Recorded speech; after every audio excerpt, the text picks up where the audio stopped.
ছিলাম সাধারণ জনগণের সাথে। সেক্ষেত্রে ফেনী এবং বগুড়া থেকে এসেছেন অনেকে, অর্থাৎ তার যে নির্বাচনী আসনগুলো ছিল বগুড়া, ফেনী, লক্ষ্মীপুর কিংবা চট্টগ্রাম, সেই সকল আসনেরও কিন্তু অনেকে এসেছেন এবং বয়োবৃদ্ধ থেকে শুরু করে শিশুদের পর্যন্ত পরিবারের অনেকেই নিয়ে এসেছেন এবং বয়োবৃদ্ধরা স্মৃতিচারণ করেছেন অনেকেই। জিয়াউর রহমানের শাসনামলের কথা অনেকের মুখে চলে এসেছে, অনেকের কাছে কিন্তু চলে এসেছে যে তার মৃত্যুর পর, অর্থাৎ জিয়াউর রহমানের মৃত্যুর পর সেনা শাসনের সময়টিতে বিএনপির কাণ্ডারি হয়ে কিভাবে একজন গৃহবধূ, একজন ফার্স্ট লেডি দলটিকে এগিয়ে নিয়েছিলেন এবং সেই দল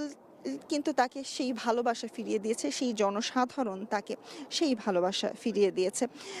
আমরা যদি তার চৌকুষতার কথা বলি, তার নারী নেতৃত্বের কথাও বলি, নারী নেতৃত্ব দেবার ক্ষেত্রে যত বাধা বিপত্তি ছিল তার অনেকটাই কিন্তু তিনি উতরে গিয়েছেন এবং তার পাশাপাশি নারীদের জন্য সহকর্মীরা বলছিলেন দ্বাদশ শ্রেণী পর্যন্ত তিনি শিক্ষার যে ব্যবস্থা রয়েছে সেই শিক্ষার ব্যবস্থা কিন্তু তিনি মওকুফ করেছেন এবং তার পাশাপাশি আমরা কিছুদিন আগেও তারেক রহমানকে তার শেষ লন্ডনে যে ভাষণটি ছিল সেই ভাষণেও কিন্তু আমরা দেখেছি তাকে স্মৃতিচারণ করতে, যে তার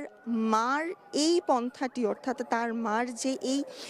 নারীদের শিক্ষা ব্যবস্থা, নারী অগ্রগতির, নারীদের শিক্ষিত করার যে আকাঙ্ক্ষা, সেই আকাঙ্ক্ষাকে ধারণ করে নাইজেরিয়ার মতো সরকার থেকে কিন্তু সেই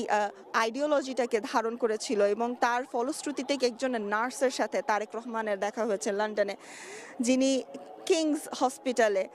বেগম খালেদা জিয়ার সেবা করেছেন বলে কিন্তু তারেক রহমান সেদিন স্মৃতিচারণ করেন এবং এই ধরনের অসংখ্য কথা রয়েছে, এরকম ধরনের অসংখ্য গল্পও কিন্তু রয়েছে এবং তার পাশাপাশি যদি জানিয়ে রাখি আমরা কিন্তু দেখেছি উন্মুক্ত যে বিশ্ববিদ্যালয় রয়েছে, অর্থাৎ যারা পড়াশোনা থেকে ছিটকে গেছেন সেই সকল সাধারণ নাগরিককে কিংবা পড়াশোনা থেকে একটি যাদের গ্যাপ ছিল সেই সকল নাগরিকের পড়াশোনা এবং উচ্চশিক্ষা নিশ্চিত করার জন্য কিন্তু তিনি উন্মুক্ত বিশ্ববিদ্যালয় স্থাপন করেন এবং 1991 সালের পর থেকে কিন্তু আমরা দেখেছি অসংখ্য অগণিত মানুষ এই উন্মুক্ত বিশ্ববিদ্যালয় থেকে পাশ করেছেন এবং শিক্ষিত হয়েছেন। আমরা বর্তমানে লক্ষ্য করতে পারছি বিভিন্ন দেশের হাই কমিশনাররা এবং বিভিন্ন দেশের ডেলিগেটসরা কিন্তু আসছেন মানিক মিয়া এভিনিউয়ে এবং সংসদের অভিমুখে কিন্তু তারা যাচ্ছেন। আমরা এরই মধ্যে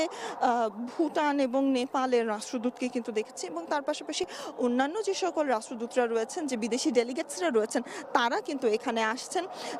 শেষ শ্রদ্ধা জ্ঞাপন করার উদ্দেশ্যে। আমরা ব্রিটেনের হাই কমিশনারকে দেখতে পাচ্ছি, তার পেছনে আমরা কিছুক্ষণ আগে জার্মানির গাড়িটি দেখতে পেয়েছি। অর্থাৎ রাষ্ট্রদূতদের সাথে তার যে সম্পর্ক ছিল, অর্থাৎ বিভিন্ন দেশের সাথে, আমরা থ্যাচারের কথা যদি বলি, সাবেক প্রধানমন্ত্রী, তার বক্তব্যে বারংবার উঠে এসেছে তার খালেদা জিয়ার সাথে যে সম্পর্ক, সেই সম্পর্কের কথা, সাক্ষাতের কথা আমরা বর্তমানে দেখতে পাচ্ছি। এই জানাজা অনুষ্ঠিত হবে সংসদের দক্ষিণ প্লাজার এবং মানিক মিয়া এভিনিউ এবং সংসদ ভবনের যে পশ্চিম প্লাজা, দক্ষিণ প্লাজা এবং পূর্ব, এই অংশগুলোতে লোকারণ্য হয়ে গেছে। সারা দেশ থেকে মানুষ এসে এই এলাকায় পরিপূর্ণ বলা যায়। এখানে দেখতে পাচ্ছি আমরা সারা দেশের প্রত্যেকটি জেলা থেকে বিএনপির যতগুলো কর্মী সমর্থক রয়েছে তারা রাত থেকেই রওনা হয়েছিলেন এবং সকালেই তারা এই সংসদ ভবন এলাকার প্রাঙ্গণে তারা উপস্থিত হন এবং আমরা দেখতে পাচ্ছি অনেকেই দাঁড়িয়ে রয়েছেন, আলাপ করছেন খালেদা জিয়ার রাজনৈতিক জীবন এবং তাদের রাজনৈতিক এবং খালেদা জিয়ার সঙ্গে তাদের স্মৃতিচারণ তারা করছিলেন এবং এই বিষয়গুলো যেমন করছেন তার জন্য কেউ দোয়া পড়ছেন এবং যারা কেউ বসে আছেন গল্প করছেন। এখানে মূলত আমরা দেখতে পাচ্ছি যে খালেদা জিয়া যখন রাজনীতি করেছেন, দেশের বিভিন্ন প্রান্তে চষে বেরিয়েছেন, বিভিন্ন আন্দোলন সংগ্রামে যখন সক্রিয় ছিলেন, ঠিক তখন তার সঙ্গে যারা রাজনীতিতে যুক্ত ছিলেন তারা এই খালেদা জিয়ার এই জানাজায় শেষ বিদায় জানাতে তারা এসে এখানে উপস্থিত হয়েছেন এবং তারা তাদের সেই স্মৃতিচারণগুলো করছিলেন এবং তারা বলছিলেন যে খালেদা জিয়া বাংলাদেশের রাজনীতিতে এক আপসীর নেত্রী এবং তার ব্যক্তিত্ব, তার কথা বলার ধরন, তার চলাফেরা সব কিছুই বাংলাদেশের যে সাধারণ মানুষের যে নারীদের যে বৈশিষ্ট্য সেইটি তার ভিতরে কিন্তু ফুটে উঠেছে এবং এই রাজনৈতিক ব্যক্তিত্ব সচরাচর অন্য রাজনীতিবিদদের মধ্যে সচরাচর দেখা যায় না। এবং তিনি বলছেন যে